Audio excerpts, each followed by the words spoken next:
Energy can be neither be created nor destroyed, but can be converted from one form to another. So in electrical vehicles, have been main problem like charging the of the batteries, which takes a long time, and we need to rely on our primary source from the electricity board. And if we need to increase the range of the electrical batteries, we must add extra additional batteries, so there's no other go.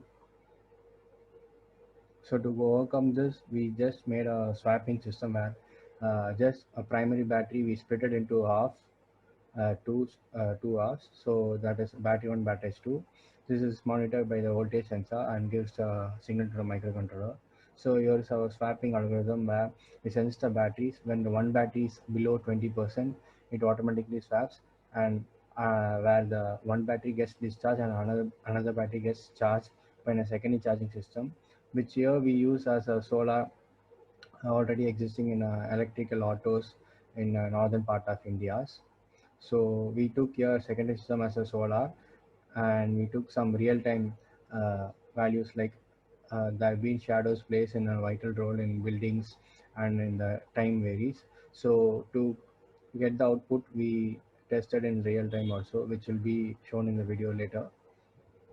At the right hand side, you can see that it is a board of electrical circuit, which are of wire circuit for the 60 volt and 48 volt real prototype subsystems.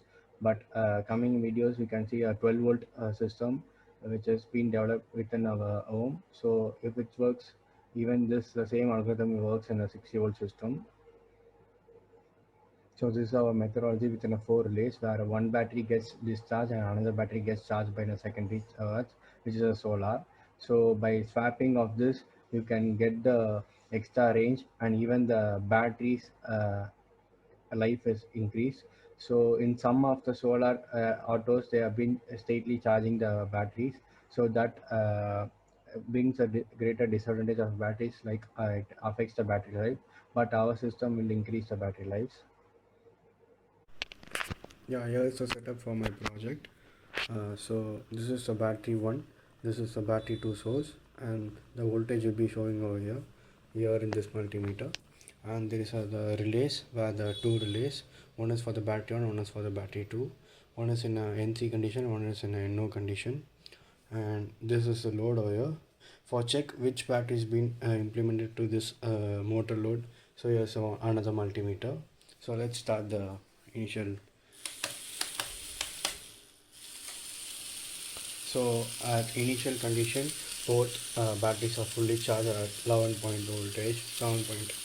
Then there's the 11 voltage for the verification over here. So when I reduce, the set voltage is below some 8 point something. So when I reduce below the 8 point something voltage, the relay gets on. Yeah, the relay gets on. Here we got 7.1 lesser than 8, and there's 11 battery 2 source is being implemented to the load. You can verify this same 11 point voltage over here to this the running motors which operating the 11 voltage. So in the meanwhile, the battery 2 gets reduced to the certain set voltage. So this will be getting charged within a secondary source. So let's just assume it's charged about 9.2 or 9.4. So now we will reduce this battery 2 circuit to the set voltage.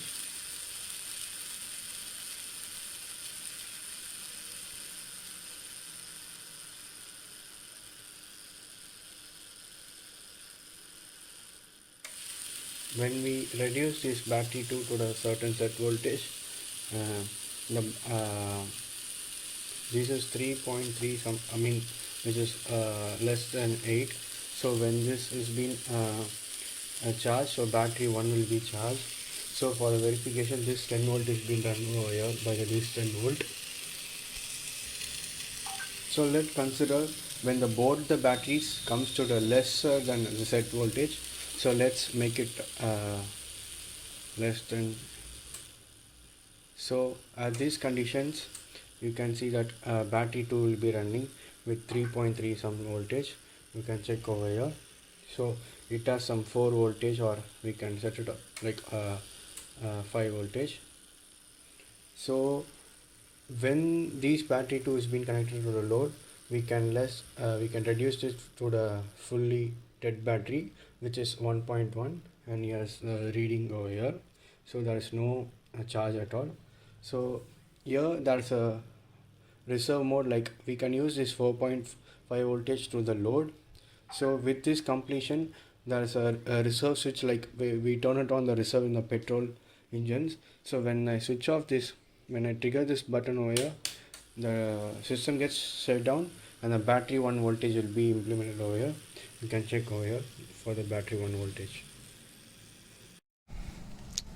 Okay, I have planted over here 3 panels.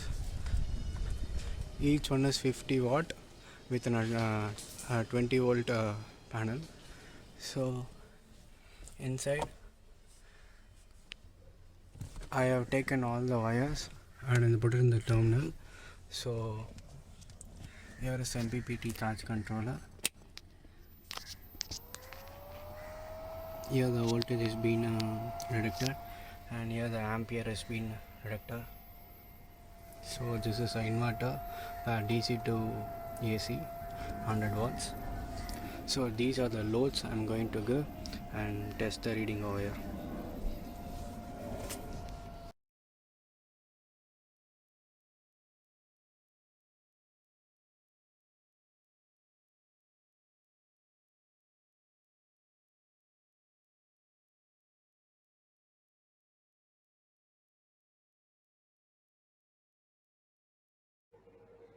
So after testing of the real-time solar, we just took some real-time market survey, like we took M-Auto and Reap Autos motors and took some technical specification of their motors which has been used in a real time.